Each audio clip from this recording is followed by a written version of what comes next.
Patricia, ¿cómo estás? Buen día. Hola, Chiche, ¿cómo estás? ¿Cómo te va? Bien, todo en orden. Patricia, perdona que volvamos un poco al pasado, pero me gustaría que me des un contexto de qué es lo que se está discutiendo cuando se discute papel prensa, cuando se discute el tema de los drivers, la plata de montoneros y todo ese tipo de cosas. Digo testigo privilegiada porque de alguna manera vos estuviste vinculada a esa historia, no viene al caso en qué circunstancias, pero me gustaría que me pongas un poquito para que la gente tenga un poco la memoria más fresca.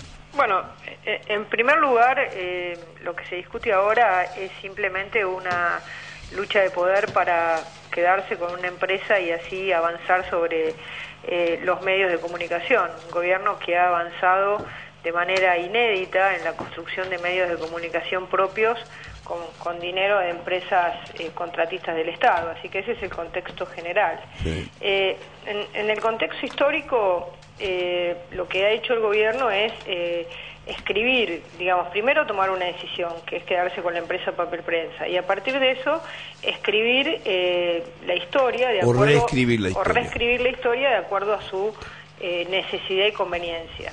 En consecuencia, lo que hacen es generar una historia en la que sacan o dejan de lado toda una serie de acontecimientos que en ese momento sucedieron, que tuvieron que ver con el rol que tuvo Graiber en la administración del dinero del secuestro de los Born. Esto, digamos, yo lo recogí de distintos testimonios a lo largo de distintos años, y el otro día en una cena con Carrió, con Aguad, con Pinedo, con Solá y con Judici estuvimos conversando cuál era la reconstrucción de esa historia, que también está en el fiscal Molinas, que está en la memoria de algunos de nosotros por haber escuchado versiones en ese momento. ¿Y cuál es la reconstrucción que haces vos? Bueno, la reconstrucción que yo hago es que efectivamente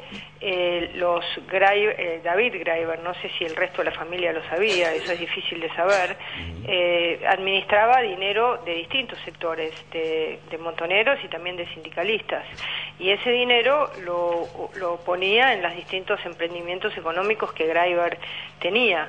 Cuando Graiber desaparece en un avión en México, los montoneros empiezan a intentar recuperar ese dinero, primero porque no creían que efectivamente hubiera sido un accidente, sino que creían que Graiber se hacía el que había muerto para quedarse con la plata, ¿no? Es decir, como en ese momento la situación era muy complicada, Graiber era una persona bastante ligada a distintos sectores militares, entonces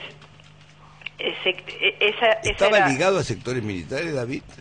Bueno, ¿O tenía contactos? No, tenía contactos, y una de las primeras cosas que hace Lidia Papaleo cuando Graiber desaparece en ese accidente de avión es escribirle una carta a Videla para que la reciba.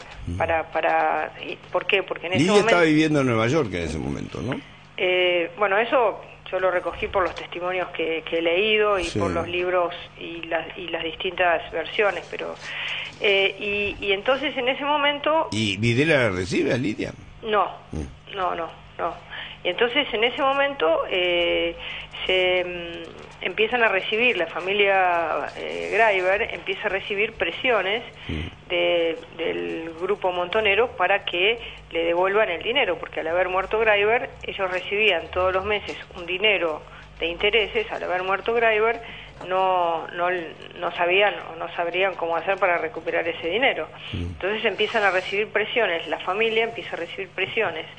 Y bueno, y eso también está contado en distintos libros, en el libro de Monchosky, en el libro de Caballero. Ahora, Patricia, vos tuviste una militancia cerca de montoneros.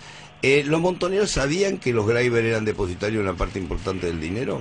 Mira, yo era de la Juventud Peronista y yo en ese momento no sabía absolutamente nada. Me enteré años después,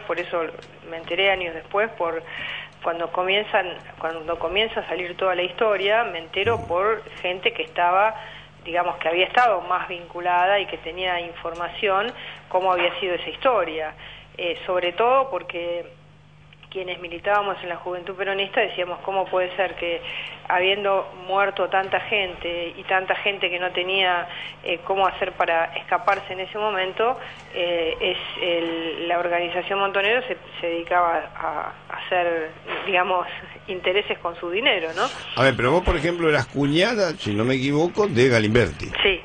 Galimberti fue, digamos, el número 3 o el número 4 de la cúpula. Digo. Sí, bueno, él contaba que cuando murió Greiber, él contaba que no creían que había muerto Greiber, todo el mundo sospechó que podía haber sido, digamos, una autodesaparición. Igual cada vez que se cae un avión con un tipo que alquila el avión, desde la muerte de Tensoro y todo eso, siempre hubo sospechas. Siempre hubo sospechas. Y después, digamos, cómo la organización Montoneros intentaba, mediante, digamos, la familia, recuperar el dinero que había quedado ahí, porque inclusive eso lo cuenta el fiscal Molinas, dice que cuando la familia preguntaba por ese dinero, Greiber decía, la única garantía de ese dinero es mi vida, es dinero que solamente lo garantizo con mi vida, no hay papeles escritos, no hay nada escrito.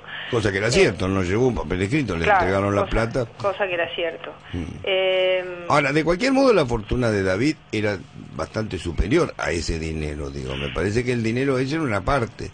Sí, de alguna manera todo empieza también en el año 73, cuando Greiber empieza a estar muy vinculado al ministro de Economía, le ofrecen la empresa Papel Prensa, porque la empresa Papel Prensa la tenía otra empresa que se llamaba Civitas, le ofrecen Papel Prensa y ahí comienza a armar un emporio económico.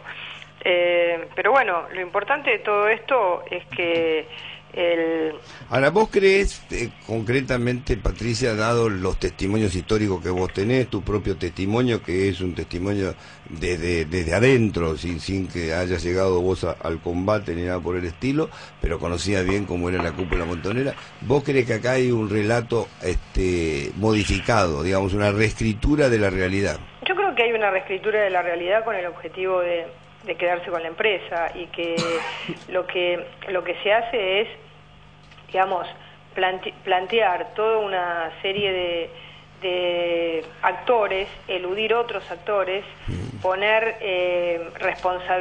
una responsabilidad mayor en determinados actores que no está en ninguna de las etapas, con el objetivo de quedarse con la empresa o de generar la destrucción de determinados grupos mediáticos argentinos, porque la historia se escribió durante 35 años, tuvo muchas instancias judiciales, muchos libros, y en ninguno de los... aparece esa parte de la ninguno historia. Aparece esto, entonces ningún periodista de investigación... Ahí dice Osvaldo Papaleo, yo me callé la boca porque era vivo. Porque los peronistas somos vivos. Vos que sos peronista o fuiste peronista, ¿te parece coherente ese...? Bueno, me parece que, claro, lo que querrá decir es que es vivo ahora y con esto querrá sacar alguna tajada. No sé qué querrá decir con que es vivo y por eso se cayó. No sé, la verdad que no se entiende. Si la Argentina durante todos estos años intentó ir reconstruyendo la verdad de su historia, no me parece lo mejor callarse la boca, pero bueno... no me parece una viveza, pero bueno, es su forma de expresarse. Patricia, te mando un beso. Gracias. Hasta luego. Patricia Bullrich, diputada de Unión por Todos.